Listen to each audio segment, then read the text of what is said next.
wabarakatuh. Pada pertemuan berikutnya, kita akan membahas mengenai prediksi distribusi menggunakan aplikasi PKJSM online ataupun menggunakan SwissAtme. Ya.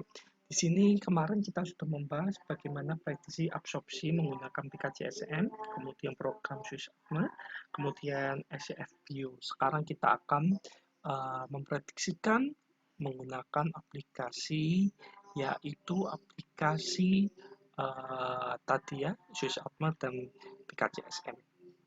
Di sini yang kemarin kita gambar senyawa ini ya, boleh kita ganti atau tetap sama. Bagaimana prediksi senyawa ini ya?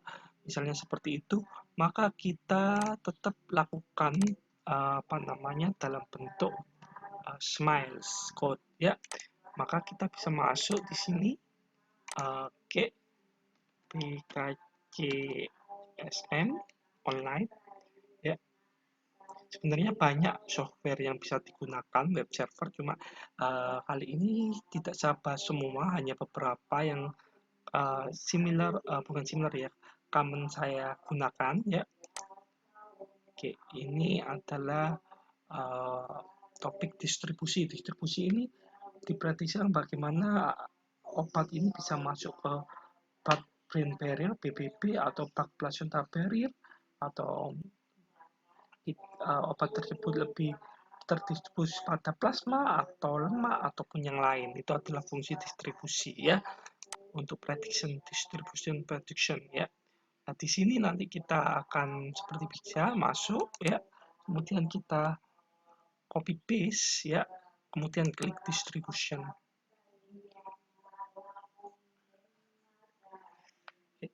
Parameter distribution itu biasanya VD ya, volume distribusi. Kalau volume distribusinya besar, dapat diartikan obat itu dia masuk ke dalam ini ya,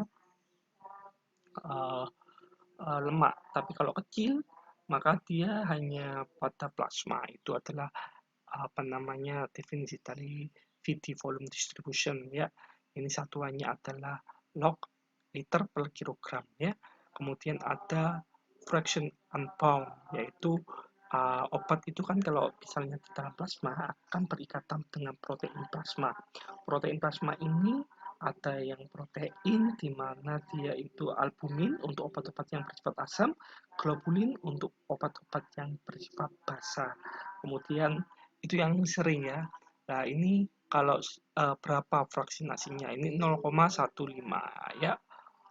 Berarti dapat dikatakan cuma 15% dia bebas, berarti sisanya 84,5% dia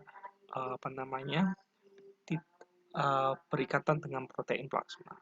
Nah, ini adalah BBB ya, blood brain barrier, yaitu suatu syawar yang ada di otak ya. Jarang sekali obat bisa menembus pada otak karena ada sel suar yang ada di otak ya. Kemudian CNS permeability ini adalah lebih ke arah center nervous system bagaimana. Nah, nilai ini bisa kita lihat di teorinya ya. Oke, teorinya bisa, untuk distribusinya bisa diartikan, diinterpretasikan sedemikian rupa, atau di modul praktikum sudah saya jelaskan arti dari teori yang ada di PKJSM itu, nilai-nilai tersebut ya. Sambil menunggu, saya akan lihatkan aja di modul praktikum untuk distribusi ya. VD ya, volume distribusi adalah volume secara teoretikal kami yang menyatakan total konsentrasi obat yang homogen beredar di dalam plasma. VD besar maka konsentrasi obat lebih besar ya, di jaringan lebih besar dibandingkan di plasma. Kalau VD kecil maka obat lebih banyak di plasma daripada di jaringan. Apabila distribusinya adalah kecil ya, VD-nya kecil, itu kurang dari 0,71 liter per kilogram atau kurang dari 0,115 log liter per kilo. Kalau misalnya dia besar, lebih besar dari 2,81 liter per kilogram atau lebih besar 0,45 ya. Nah, ini kalau fraction unbound ya, fraksi obat dalam plasma yang tidak berikatan dengan apa? Protein plasma. Kemudian BBB adalah blood-brain barrier permeability, ya, monolayer pelindung otak agar senyawa kimia tidak mudah masuk ke dalam otak, sehingga senyawa-senyawa kimia itu sebenarnya susah untuk menembus otak, ya. Hanya beberapa yang bisa yang menembus brain seperti etanol itu otomatis mempengaruhi kesadaran, ya. Konsistensinya akan terpengaruhi. Kemudian juga obat-obat seperti amfetamin yang sering disalahgunakan, ya, halusinogen itu menembus sawar otak, ya. Dikategorikan Bradley Cross BBB apabila dia ini adalah sangat mudah menembus BBB apabila log BB lebih besar dari 0,2. Kalau dia dikatakan poor, ya, poorly distributed BBB, ini adalah dikali log BB adalah kurang dari negatif 0,1. Kemudian CNS permeability adalah penembus obat pada aliran darah di otak, ya. Ini dapat berpenetrasi apabila nilainya log PS-nya adalah lebih besar negatif 2, tidak dapat penetrasi kalau kurang dari negatif 3, ya. Seperti itu, ini adalah artinya, ya. Jadi kita bisa melihat hasil interpretasinya. Ini masih dalam lingkup absorpsi. Ini adalah yang sudah saya jelaskan, ya, paling tidak interpretasinya seperti yang tadi saya jelaskan di modul, ya.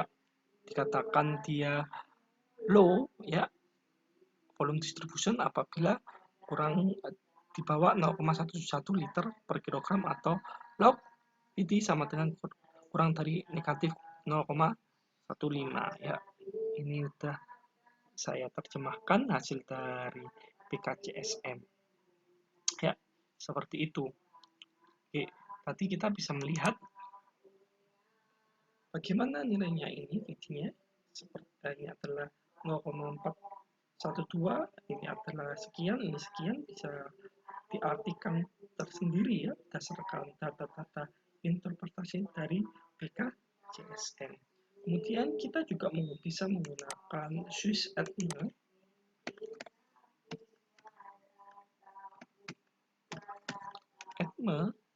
Ya, data yang digunakan untuk menggunakan Swiss Atme juga sama, yaitu Smiles, ya. Kita masukkan di sini, kemudian kita ketik run.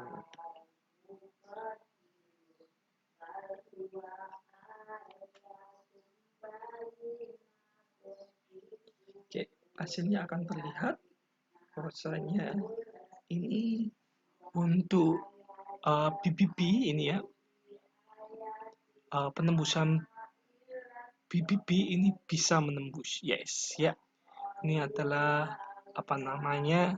menggunakan aplikasi Swiss Atme, tapi kurang lengkap, lebih lengkap PKJSM, ya.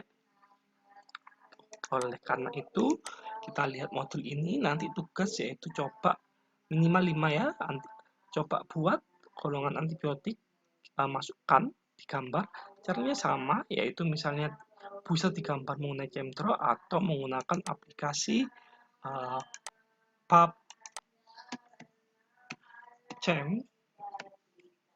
ya. Misalnya cefatroxil, ketik aja cefatroxil, kemudian pindah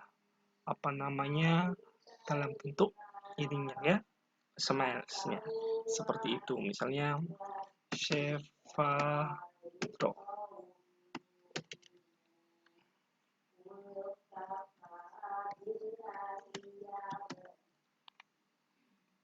Cefatroxil misalnya gitu, ya.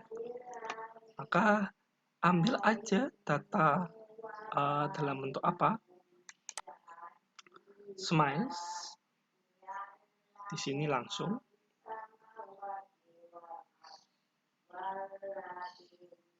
Ya, memang untuk bioinformatik semakin cepat Wi-Fi-nya akan semakin cepat kerjanya, ya. Karena memang untuk bioinformatik mau tidak mau memang kecepatan internet sangat-sangat mempengaruhi. Seperti itu. Oke, masih menunggu. Mohon bersabar. Nanti supaya kita tidak banyak menggambar, biasanya saya cukup menggunakan aplikasi PubChem ini, kemudian kopikan ya, kita cari dalam bentuk smiles ya. Ini ada dua ya, canonical smiles sama isometric smiles. Biasanya saya menggunakan isometric smiles karena RS-nya sudah ditentukan ya. Copy, kemudian tinggal dimasukkan pada aplikasi PKCSM ya. Ya, di sini paste, kemudian klik distribution.